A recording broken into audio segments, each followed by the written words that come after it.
I work at Area 51. Now I know what you're thinking when you read that title. You roll your eyes and glance upwards or downwards for a better story with a more plausible setup. That's what should happen. That is the point. What is written here, I don't want this found by my higher-ups. I can't explicitly say what my job is for those reasons, but I'll say that I have a mid-level amount of access. I will say that I'm old enough to have been born before Reddit, and old enough to not know how to use Reddit. Hopefully you're all kind enough to help me use it. Anyway, some backstory.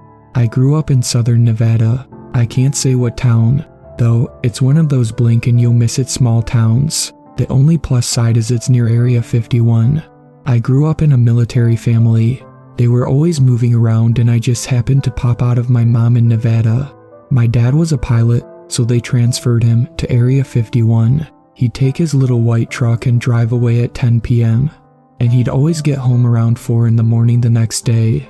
I'd always ask him about his work, but he'd stay quiet about it. Mom always told me not to talk to him about it, and that left me bummed out. It also made me more determined to get a job there. I was slightly disappointed when I first started out. Contrary to popular belief, we do fly a lot of low-tech stuff here. It is a military installation, what do you expect? Aliens aren't just walking having coffee with my coworkers, and sadly, I haven't seen any in my whole time working on the base. I will say, however, there has been some weird stuff happening as of late, so I want to get this out in case something were to happen. And 2, I can't really talk about it to other people, which is why I appreciate the anonymity of Reddit. I started working there as my dad retired and became a part of the Roadrunners Club. They put me through so many tests and polygraphs. There is so much security there, you aren't even allowed to sign your real name for anything. Checks come to you from proxy companies, which I won't name. Okay, onto the stories. Recently there was an event in California where a lot of people saw something they shouldn't have. I remember sitting at home on Twitter and seeing it all blow up. I soon got a call on my secure cell phone provided by Area 51 from one of my bosses, and they told me to drive to California. A very boring 8-hour drive later, I arrive at the military base and greet my boss. I'm not the best author, as in just telling things as they happened. I'll try to paint a good enough picture, though. It was noonish. The object was under a tarp. I was told it landed a bit north of the sighting. Landed, I asked, who was driving it? It was just a test pilot. He didn't even look at me. He was just fixated on the object obscured by the tarp. Testing for what? I asked. What kind of aircraft was he testing? You're really asking too many questions. He told me. He finally looked at me, but his eyes had a dazed look. His eyes looked glazed a bit. Well, you did call me here, I responded. I did, he asked, looking confused. Yeah, I said matter of fact. He looked at me for a long time. I'm giving you access. I was stunned. A promotion of all things. I have been working there for so long without even a praise, and I suddenly got a promotion. My boss, I'll call him Bob, he told me to make sure the aircraft gets transported safely back to the base. I agreed happily, still riding the high of my sudden promotion. Now, looking back on it, I could swear the craft was glowing, but it must have been the early afternoon sun bouncing off of it. So, I can confirm to you, which obviously they will deny, that no, it's not a missile. It was a manned aircraft. A shorter flight back to the base had us arrive by nightfall. It was getting pitch dark earlier. Area 51 has a peculiar way for planes to land. They turn on the lights for a very brief moment, and suddenly we land. I never question it though. We really aren't allowed to. So, the craft is out, and looking at it again, I really swear I saw it glowing. I don't know how to describe it. Maybe think of the blue of a flame. It looked like a blue flame was encasing it. My view was cut off when a worker hastily covered it up with the corner of the tarp. They transported it into one of the hangars they kept the old blackbirds in. The hangar doors shut and I was left outside with 2 CIA agents dressed in their matching black suits, along with my boss. What do I do now? I ask. You report to Cecil tomorrow, he said. I don't know if it was a trick of the light, but both the CIA agents seemed to be mouthing something as my boss was talking. Now, I'm standing there, kinda creeped out about the whole thing. I was feeling oddly uncomfortable, to be completely honest. They let me sleep on the base.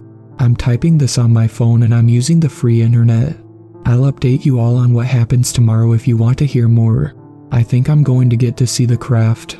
Oh wait, I just got an email from my boss. Okay, the subject is blank and the page is blank. Okay, I also suddenly feel like I'm being watched. It's a small room, so that doesn't help my claustrophobia. I think I should sleep. I'll answer any questions when I can, after I meet with my boss tomorrow, and post an update if I'm alive. Haha, kidding. Sorry for the long, mostly uneventful post. I just feel like something bad is about to happen. Do you ever get that impending doom feeling? I'm going to start out with that I am shocked to see the popularity my post got. If I wasn't on their radar before, I am now. Thanks Reddit. Moving on. No, I'm not dead. It's been a busy past couple of days. We got a signal from space. Amazing. The higher-ups were hush-hush about it. I got it across my desk and was surprised when I saw I couldn't read the contents. They were confidential, sealed up with a lock if you could believe it. How I knew it was about the signal was because they told me it was, and that I was to deliver it to Cecil as soon as possible. I playfully asked if the signal was connected to the crash, and they gave me the dirtiest look I have ever received. I was asked on the other post about the Art Bell call. I knew the guy who called. Now I can tell you for a fact it wasn't a hoax.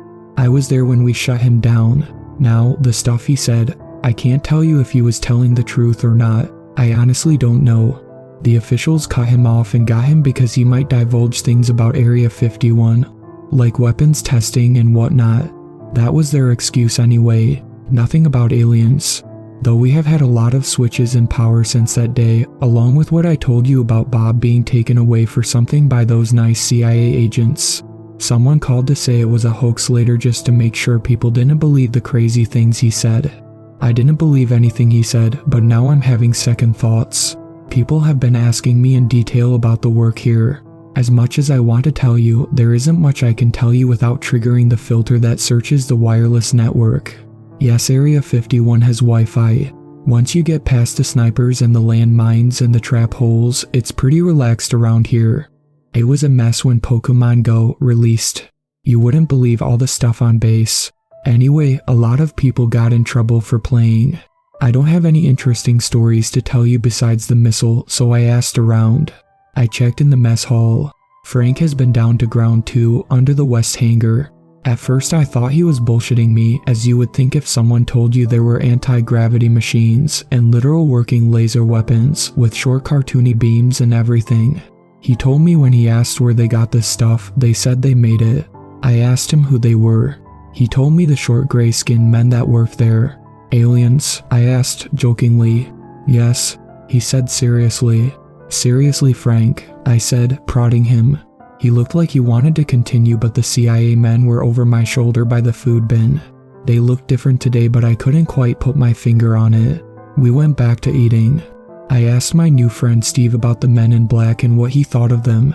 Love that movie, he said. No, the CIA Men in Black over there. I nodded in their direction. Oh, he said through a mouthful of sandwich. Those aren't CIA, are you stupid? CIA don't look like. And then he stopped mid-bite, his eyes glazed over. Yeah, no, those are CIA. He went back to quietly eating his sandwich, ignoring me and staying silent for the rest of the time. I got curious and went home for the day, taking the shuttle into Vegas and then back to my house. I Google searched Men in Black occurrences. Now here I am, surfing Reddit, going through Men in Black conspiracies. It's been 6 hours since I've typed the above paragraph. They are onto me. I am going radio dark permanently after this, but I want to tell you all what happened before I leave so that my record is out there. If this is posted without a proper ending, know that they got me and I had to press send as quickly as I could before destroying the phone. They followed me back to my house. Those things, the CIA agents. I don't have curtains, so when I look up, partially blinded by the light screen of my phone, I swear I see the outline of something outside. It's late, and I knew I saw a darker shade of black that quickly darted out of the way. It made my skin crawl. I quickly went around to make sure everything was locked up tight. I got to the back door, the knob rattled for like 5 seconds before stopping. I heard them outside. They weren't talking English. I pressed my ear to the door to see if I could hear them better. Bang. Something hit the door which made me fall backwards. I scrambled to grab my car keys and a kitchen knife. I then switched off all the lights. I had a plan. I unlocked the front door and ran into my bedroom, which is closest to the front door, and hid in the closet. They took the bait and opened the back door slowly. I didn't hear anyone enter, but in the darkness outside my bedroom I heard rustling, some clanging, and the opening of drawers and doors. My bedroom door opened. I got ready. I heard the gibberish. Oh God, that gibberish will be ingrained in my head forever. The closet door began to open. I came out screaming and slicing like a madman on bath salts. I think I hit it because I knocked something out of the way and it screamed, if I could call it a scream, as I blindly ran to my car and started it up. It started fine. Fuck horror movie cliche scenes. I looked out the back of the car and there they were, standing there in my way. One suit was cut a bit. A bit of dark liquid soaked the cut. I hit the gas and ran right into them. Not a sound was made. No thump, no squeal, nothing. I was on the road, safe for now. I'm never going back to Nevada again. I'm sitting at a roadside gas station getting gas now. Sitting in my car.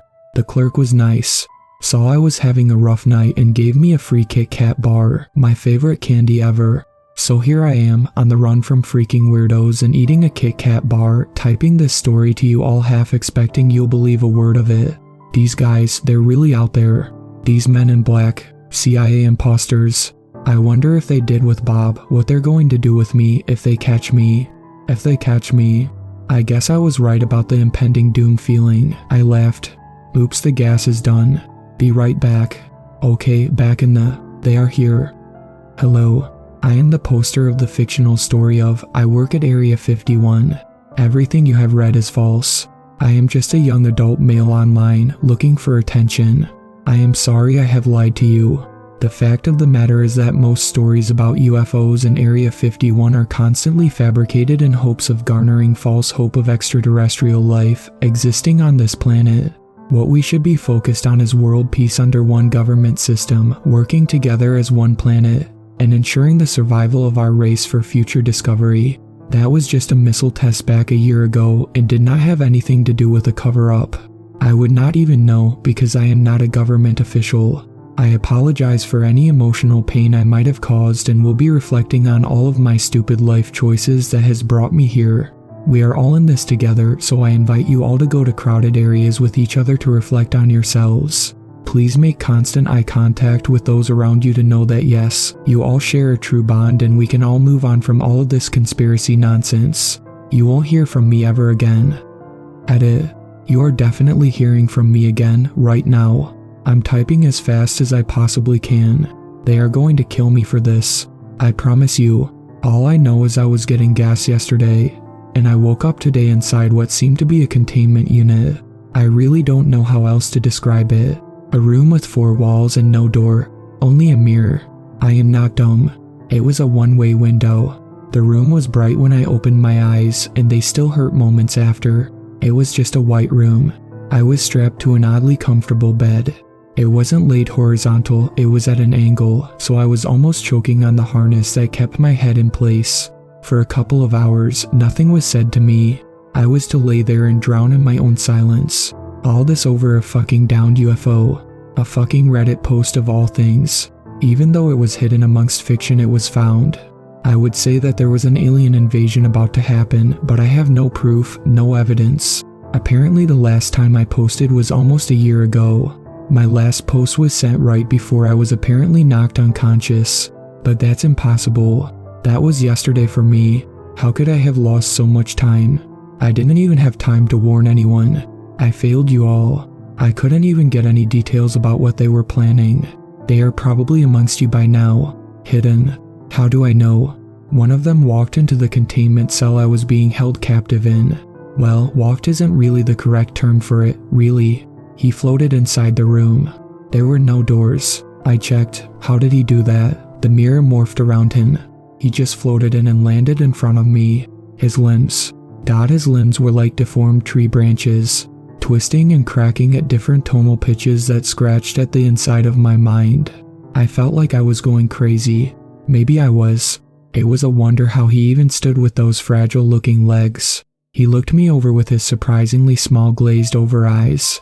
Obviously I was shitting myself, no control of my bladder either. I was petrified. And he just fucking stood there for what seemed to be an eternity without saying anything before shifting into a human. An honest to God human. He didn't have to say anything either, even in human form. He just stared at me with a side smirk that made me want to punch him. But I couldn't, because he had become my mother. What he was doing was telling me I have failed. Their kind has infiltrated our world. Have you ever forgotten the color of someone's eyes? Someone you were close to. If you suddenly forget the color of a loved one's eyes, it means they have gotten in. Don't look at their eyes. They'll take your past away. Leave you thinking last year was yesterday. He turned his head, still disguised as my mother. Her eyes were like a hard gray if I had to name a color close to it. A violent gray. I can't even begin to describe the otherworldly color that filled the whole of my fake mother's eyes. He pointed to a screen that appeared on the wall. Small videos played in little columns across the wide screen. They were all me. They had timestamps at the top corners. They switched through days and I slowly began to realize how he took my time away from me. He looked to an empty table. There was suddenly a computer on it. He wanted me to finish my story, but his way. Apparently all those other times I didn't do it, I was mind wiped and kept another day. So finally, today I said okay. I was already logged in, and what you see before the edit is the highly monitored post I made. The second I post this, I'll be taken back. They'll come and get me. There's probably one under my bed right now. I can't tell what are just shadows of outside trees and what are their limbs. He then touched my shoulder and I fell asleep. I woke up in my bed an hour later, apparently, and here I am, about to write my life away again willingly. But in any case, today I chose disclosure. Today I chose to lose my life. Thank you all for reading. I'm sorry I failed you. Be safe and don't forget the color of our eyes.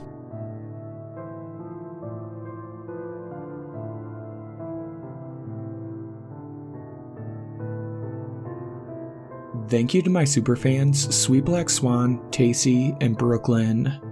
I really appreciate you guys supporting my channel, and I look forward to making more content for everyone.